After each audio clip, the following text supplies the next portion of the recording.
നടിയെ ആക്രമിച്ച കേസിൽ നടൻ ദിലീപിനെ കുറ്റവിമുക്തനാക്കിയതിനു പിന്നാലെ പ്രതികരണവുമായി സംവിധായകൻ അഖിൽ മാരാർ. ഈശ്വരൻ എന്റെ മനസാക്ഷിയോട് പറഞ്ഞ സത്യങ്ങളൊന്നും നാളിതുവരെ തെറ്റിയ ചരിത്രമില്ലെന്നും അന്നും ഇന്നും സത്യത്തിനൊപ്പമാണെന്നും ദിലീപിനൊപ്പമുള്ള ചിത്രം പങ്കുവച്ച് അഖിൽ മാരാർ ഫേസ്ബുക്കിൽ കുറിച്ചത്. സത്യം ജയിക്കും, സത്യമേ ജയിക്കൂ. ഈശ്വരൻ എന്റെ മനസാക്ഷിയോട് പറഞ്ഞ സത്യങ്ങൾ ഒന്നും നാളിതുവരെ തെറ്റിയ ചരിത്രമില്ല, അന്നും ഇന്നും സത്യത്തിനൊപ്പമെന്നാണ് അഖിൽ മാരാർ ഫേസ്ബുക്കിൽ കുറിച്ചത്. ഇതുകൂടാതെ സംവിധായകൻ KP വ്യാസനും സന്തോഷം പങ്കുവെച്ചുകൊണ്ട് രംഗത്തെത്തിയിട്ടുണ്ട്. പോസ്റ്റിന്റെ പൂർണ്ണരൂപം ഇങ്ങനെയാണ്: മാധ്യമങ്ങളുടെ സ്മാർത്ഥ വിചാരത്തിനും പ്രോസിക്യൂഷൻ മെനഞ്ഞ കള്ളക്കഥകൾക്കുമിടയിൽ നിന്ന് സത്യത്തിന്റെ പാലാഴി കടഞ്ഞ് നീതിയുടെ അമൃതെടുത്ത് ഈ ധീര വനിതയ്ക്ക് ഇരിക്കട്ടെ ഒരു സല്യൂട്ട്. മാധ്യമ വിചാരണ നടത്തി ചാനൽ ജഡ്ജിമാരല്ല വിധി പറയേണ്ടത്, കോടതികളാണ് യഥാർത്ഥ വിധികർത്താക്കളെന്ന് ചങ്കുറപ്പോടെ വിധി എഴുതിയതിന് വീണ്ടും ഒരു സല്യൂട്ട്. പോലീസും മാധ്യമങ്ങളും സർക്കാരിന്റെ നിയമ സംവിധാനങ്ങളും ഒത്തൊരുമിച്ച് നിൽക്കുന്നുണ്ടെങ്കിൽ ഉറപ്പിച്ചോളൂ, ആരെയോ കൊടുക്കാൻ അവർ തുനിഞ്ഞിറങ്ങിയിരിക്കുന്നു. ആ ചതിയിൽ നിന്ന് നിങ്ങളെ രക്ഷിക്കാൻ ഒന്നുകിൽ ദൈവത്തിന് അല്ലെങ്കിൽ ദൈവതുല്യനായ ഒരാൾക്ക് മാത്രമേ സാധിക്കൂ.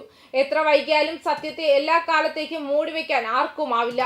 കൂടാതെ സത്യമേവ ജയതെ, നന്നായി ശ്രദ്ധിക്കുക, പോലീസുകാരെ സുഹൃത്തുക്കളാക്കരുത് എന്ന് ഒരു ചൊല്ലുണ്ട്. പരിചയമുള്ള പോലീസുകാരൻ രണ്ടിടി കൂടുതൽ ഇടിക്കുമത്രേ.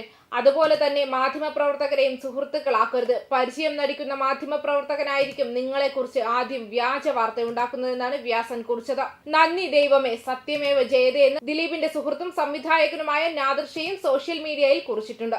അതേസമയം കേസിലെ ഒന്നാം പ്രതിയായ പൾസർ സുനിയടക്കമുള്ളവരെ കുറ്റക്കാരെന്ന് കോടതി കണ്ടെത്തിയിട്ടുണ്ട്. എറണാകുളം പ്രിൻസിപ്പൽ സെഷൻസ് കോടതിയാണ് ദിലീപിനെ വെറുതെ വിട്ടുകൊണ്ടുള്ള വിധി പ്രസ്താവിച്ചത്. കൃത്യത്തിൽ നേരിട്ട് പങ്കെടുത്ത പൾസർ സുനിയടക്കം 6 പ്രതികൾക്കെതിരെ കൂട്ടബലാത്സംഗം, തട്ടിക്കൊണ്ടുപോകൽ, ഗൂഢാലോചന എന്നീ കുറ്റങ്ങളാണ് പ്രധാനമായും ചുമത്തിയിരിക്കുന്നത്. ഇവയെല്ലാം തെളിഞ്ഞു. 6 പ്രതികളുടെയും ശിക്ഷാവിധിയിൽ ഡിസംബർ 12-ന് വാദം നടക്കും. കൃത്യത്തിൽ നേരിട്ട് പങ്കെടുത്തില്ലെങ്കിലും സംഭവത്തിന്റെ മുഖ്യ ആസൂത്രകനെന്ന് പ്രോസിക്യൂഷൻ ആരോപിക്കുന്ന 8-ാം പ്രതിയായ ദിലീപിനെതിരെയും ബലാത്സംഗ കുറ്റം ചുമത്തിയിരുന്നു.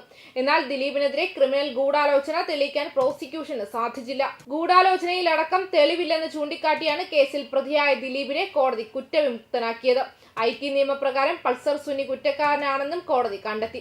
പ്രതികളെ ഒളിവിൽ പോകാൻ സഹായിച്ച ചാർലിയെയും 10-ാം പ്രതിയായ ശരത്തിനെയും വെറുതെ വിട്ടു. എറണാകുളം പ്രിൻസിപ്പൽ സെഷൻസ് കോടതി ജഡ്ജി ഹണി M വർഗീസാണ് 6 വർഷം നീണ്ട വിചാരണ പൂർത്തിയാക്കി കേസിൽ വിധി പറഞ്ഞത്.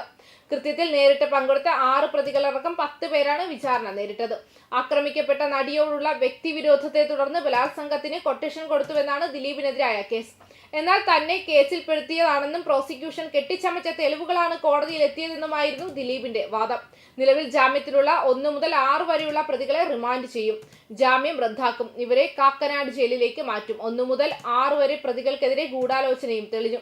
കുറ്റകൃത്യത്തിൽ നേരിട്ട് പങ്കെടുത്തവർ മാത്രമാണ് കുറ്റക്കാരെന്ന് കണ്ടെത്തിയത്. കേസിലെ 7, 8, 9, 10 പ്രതികളെയാണ് വെറുതെ വിട്ടത്. ന്യൂസ് ഡെസ്ക് കർമ്മ ന്യൂസ്.